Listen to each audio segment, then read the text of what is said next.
Dans un monde rempli de connexions numériques et d'interactions sociales constantes, l'idée de la solitude peut sembler terrifiante ou même indésirable. Cependant, des figures comme Carl Jung nous ont alertés sur les dangers de cette condition et sa capacité à devenir addictive. Mais que diriez-vous si je vous disais que la solitude peut être plus qu'un simple état d'isolement? Cette vidéo plonge dans les profondeurs de la solitude, explorant ses nuances et révélant pourquoi, dans certains cas, il est préférable d'être seul que de désirer être accompagné.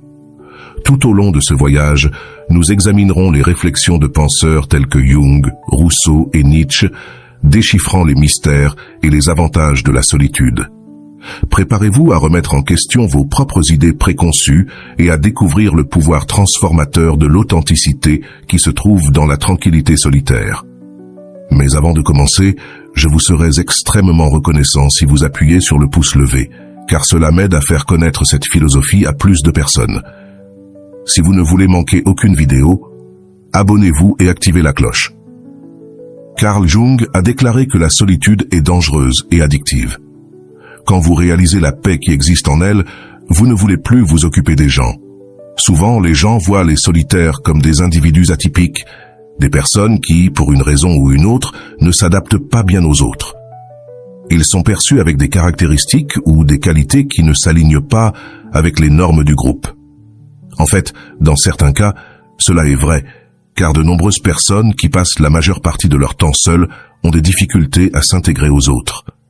Dans certains cas, ces personnes peuvent être hostiles envers le monde, quelque chose qui peut provenir d'expériences négatives avec d'autres êtres humains. Le troupeau craint souvent le soi-disant loup solitaire, car cet individu est enveloppé de mystères et peu de gens savent ce qu'il fait. Dans de nombreux cas, être seul a une mauvaise réputation. Après tout, une grande partie de notre bonheur provient du temps passé avec d'autres personnes. Bien que cela soit vrai, les autres peuvent aussi être une source de souffrance significative. Si les expériences d'une personne avec d'autres ont été douloureuses et traumatisantes à plusieurs reprises, il n'est pas surprenant que cet individu préfère la solitude à la compagnie. Cette vidéo explore la nature de la solitude, ce que Carl Jung et d'autres penseurs en ont dit et pourquoi, dans de nombreux cas, il est préférable d'être seul que de désirer être accompagné.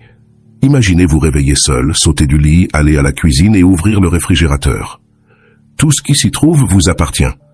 Il en va de même pour le reste de votre espace. Vous l'avez organisé à votre goût, sans faire de concessions. Dans vos appartements, vous pouvez faire ce que vous voulez quand vous voulez, sans tenir compte des préférences de quiconque. Vous êtes le souverain absolu de votre espace de vie et vous appréciez cette liberté unique et irremplaçable. Derrière des portes closes, la solitude est douce. C'est le plaisir de ne pas avoir à traiter avec d'autres personnes, des personnes qui, d'un côté, peuvent enrichir nos vies de diverses manières, mais qui, de l'autre, peuvent être des sources significatives de douleur. Soyons honnêtes, dans de nombreux cas, ce n'est pas le travail qui rend les lieux de travail toxiques, mais les personnes qui s'y trouvent. Ce n'est pas l'école elle-même qui rend certains enfants malheureux, mais les mauvais enseignants et les intimidateurs. Les êtres humains ont la capacité de se rendre malheureux les uns les autres, mais aussi d'apporter du plaisir, du confort et du bonheur. L'interaction humaine est, en essence, un échange. Plus nous interagissons, plus nous faisons face au côté sombre de nos semblables, plus nous nous éloignons de l'humanité, moins nous faisons face à la toxicité humaine et au stress de traiter avec des personnes intrusives, ingrates, arrogantes, malhonnêtes, jalouses et grognons. Comme Marco Aurelio le décrivait à propos des personnes difficiles qu'il rencontrait chaque jour, il n'est pas surprenant que le sage décrit dans le livre taoïste Chuang Tzu ait rejeté le poste de gouvernant du royaume, choisissant une vie solitaire dans une cabane au bord de la rivière, où il pêchait et était en paix. Être seul est un plaisir, et lorsque la joie de la solitude nous attrape, elle peut devenir addictive. L'absence de regard critique, la paix et la tranquillité, la liberté. Un homme seul peut être lui-même lorsqu'il est seul. Arthur Schopenhauer a écrit « Si tu n'aimes pas la solitude, tu n'aimeras pas la liberté, car c'est seulement lorsque tu es seul que tu es vraiment libre. » La solitude fournit un espace où vous n'êtes pas limité par les normes sociales, ni par les besoins et désirs des autres. Il n'y a personne à proximité pour vous dire quoi penser ou faire, et vous n'avez pas à faire de concessions pour qui que ce soit. Nous pouvons nous promener, exprimer nos opinions sans les restrictions de ce qui est politiquement correct et consacrons-nous aux passe-temps les plus étranges sans que cela n'importe à personne. Clairement, il vaut mieux être seul, profitant de sa propre compagnie et des avantages d'être hors du regard des autres, que de désirer être accompagné tout en souffrant de leur présence. Passer du temps seul a une signification profonde dans diverses traditions religieuses, comme le bouddhisme. En fait, Bouddha a exhorté les gens à s'éloigner de la vie sociale et à considérer la solitude comme la pierre angulaire de l'illumination spirituelle. Carl Jung et de nombreux autres philosophes ont également reconnu la valeur de la solitude. Jan Jaes, le Russe, a admis qu'il aimait la solitude, car elle l'éloignait de l'animosité humaine tout en profitant du sourire de la nature. Un autre penseur qui a exploré la solitude était Henri David Thoreau, qui a écrit un livre sur ses expériences de vie seul dans les bois. Explorons brièvement quelques idées philosophiques sur la solitude. Le Sutra du rhinocéros, un texte bouddhiste, décrit un moine qui marche seul, utilisant la métaphore du rhinocéros, un animal solitaire, pour montrer l'importance de la solitude dans le chemin bouddhiste. Le sutra défend fermement la solitude, suggérant que s'éloigner d'une vie sociale agitée peut nous aider à voir les choses plus clairement et à grandir en tant qu'individu. Selon ce texte ancien, éviter les attachements bénéficie à la vie spirituelle car les relations apportent des attentes sociales, un fardeau lourd. De plus, les plaisirs sensoriels, bien que plaisants au départ, peuvent mener à la souffrance. Les gens peuvent nous épuiser, et le plaisir sensoriel, en général, implique une quête sans fin de satisfaction. Avoir beaucoup d'interactions sociales nous empêche également de faire des choses qui nous bénéficient réellement sur le plan spirituel, comme la méditation, l'autoréflexion et la contemplation d'enseignements profonds. Le rhinocéros, dans ce cas, personnifie la force, la résistance et le détachement, supportant les adversités de la vie avec équanimité. Le sutra du rhinocéros affirme « Ayant abandonné la passion, l'aversion, l'illusion, ayant brisé les chaînes, marche seul comme un rhinocéros. » La désinvolture et la solitude vont de pair. Quand nous sommes seuls, nous pouvons nous distancier du monde bruyant, marqué par la pression de la conformité. À distance, en tant qu'observateurs de l'humanité, nous pouvons voir plus clairement à quoi nous nous conformons. Quand nous sommes immergés dans la société, nous prenons pour acquis beaucoup de ces normes, coutumes, traditions, croyances et valeurs, sans les remettre en question. Cependant, dans la solitude, nous pouvons interroger pourquoi nous suivons ces règles. Les sages taoïstes s'éloignaient souvent du monde, tournant le dos à la société et à sa rigidité, cherchant une forme de vie plus pure et essentielle connue sous le nom de Tao.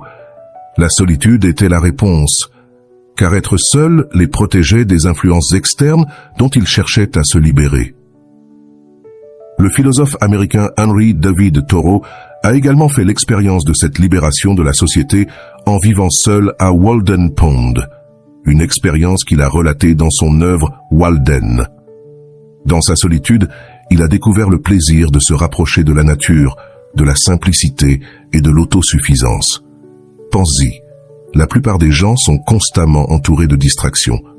Amis, collègues et membres de la famille exigent notre attention chaque jour et même si nous ne sommes pas avec eux en personne, ils restent présents à travers nos téléphones. Tout ce bruit humain nous empêche de nous connecter à la source d'où nous venons et à laquelle nous retournerons finalement. La grande mère nature, une force qui travaille dans le silence et avec constance. La capacité de se déconnecter dans la solitude s'applique également à la perspective de la vie selon le nihilisme. Pour Nietzsche, passer du temps seul n'était pas une question de spiritualité ou de connexion avec la nature.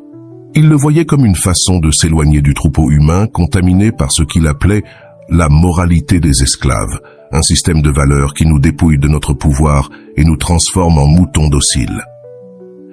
Nietzsche critiquait également les pasteurs et leur moralité, car il les voyait comme faisant partie du même système d'oppression et de soumission. Pour lui, la solitude permettait de transcender ce système, en créant de nouvelles valeurs individuelles au-delà de la structure conventionnelle. La solitude, alors, nous permet de nous connaître nous-mêmes, d'embrasser notre individualité et de réfléchir à la manière dont nous voulons vivre de façon authentique selon nos propres termes. Ainsi, que ce soit en cherchant l'illumination spirituelle, une connexion plus profonde avec la nature. En s'éloignant des valeurs traditionnelles ou en créant un sens individuel, la solitude peut être notre compagne. C'est pourquoi il n'est pas surprenant que de nombreuses personnes aspirent à être seules, trouvant dans cet espace une liberté qu'elles ne parviennent pas à atteindre en compagnie. Alors, nous pourrions nous demander, le désir de solitude signifie-t-il qu'en tant que participants à la vie sociale, nous avons un désir sincère d'être seuls? L'interaction sociale est toujours un échange. Tu donnes un peu, tu reçois un peu, mais parfois tu peux ne pas vouloir donner ce que tu donnes ou recevoir ce que tu reçois. Dans ces cas, l'interaction sociale devient un fardeau, quelque chose qui nous coûte plus que ce que cela nous apporte. Une relation intime peut être très enrichissante et une opportunité de croissance personnelle, mais elle nous prive aussi de la liberté d'être célibataire et de profiter de la paix, de ne pas avoir à considérer constamment une autre personne. D'un autre côté, une vie sociale active peut être très amusante, mais plus nous socialisons, moins de temps nous avons pour des pratiques comme la méditation et la croissance spirituelle. Comme le décrit l'extrait du rhinocéros, faire partie d'un groupe ou d'un système de croyances nous procure soutien, sens et communauté, mais souvent au détriment de notre authenticité et de notre individualité, des qualités célébrées par des philosophes comme Emerson et Nietzsche. Être impliqué avec l'humanité en général peut être bénéfique à bien des égards, mais cela peut aussi se faire au détriment de notre connexion avec la nature, quelque chose que les sages taoïstes et le philosophe Thoreau valorisaient profondément. L'interaction sociale a un prix, et parfois ce prix est très élevé. Cependant, la solitude a aussi un coût, surtout quand elle est excessive et indésirable. Pour certains, passer trop de temps loin des gens peut être nuisible, et l'isolement est un problème croissant. Certaines personnes désirent l'interaction sociale, mais ont des difficultés à la réaliser. Ainsi, oui, il est préférable d'être seul que de désirer être accompagné, mais il est également préférable de ne pas être seul que de désirer ne pas l'être. Il existe un équilibre que nous devons trouver, et ce n'est pas quelque chose de statique. Cela dépend de qui nous sommes, de notre situation de vie et de nos besoins à un moment donné.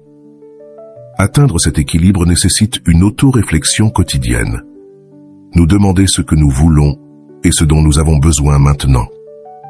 Nous ne traitons pas avec des absolus. Mon désir de solitude change constamment, tout comme mon désir d'interaction sociale. Cette auto-exploration continue m'aide à équilibrer solitude et compagnie. Plus je reste fidèle à moi-même, plus mes relations avec moi-même et avec les autres deviennent saines. Être seul n'est pas toujours agréable, mais il n'est pas non plus sain d'être entouré de gens et de désirer être seul. Changer la situation nécessite du courage.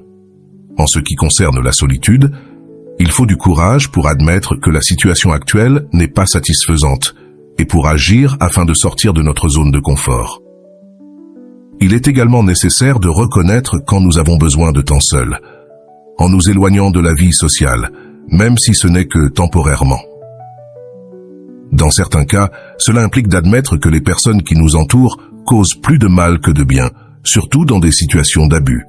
Parfois, suivre l'appel à la solitude, ou au moins se séparer de l'agresseur, peut être la meilleure chose à faire. La question est de savoir si nous sommes prêts et capables de nous éloigner. Malheureusement, de nombreuses personnes ont peur d'être seules. Mais qu'y a-t-il à craindre si nos besoins fondamentaux, alimentation, abri et sécurité sont satisfaits? Apprendre à se sentir à l'aise et heureux dans la solitude réduit l'attachement aux autres, diminue le pouvoir qu'ils ont sur nous et facilite l'éloignement des personnes toxiques ou abusives. Il vaut mieux être seul que de désirer être accompagné, car dans la solitude, nous trouvons une force que nous pensions souvent devoir chercher chez les autres. J'espère que cette vidéo a été une expérience enrichissante, t'aidant à explorer le fascinant monde de la solitude et ses multiples facettes. Si tu as apprécié le contenu et trouvé de la valeur dans nos réflexions, je t'invite à laisser un like, à t'abonner pour plus de contenus similaires et à partager tes pensées dans les commentaires. Ton soutien compte beaucoup et nous permet de continuer à explorer des sujets profonds comme celui-ci. À la prochaine.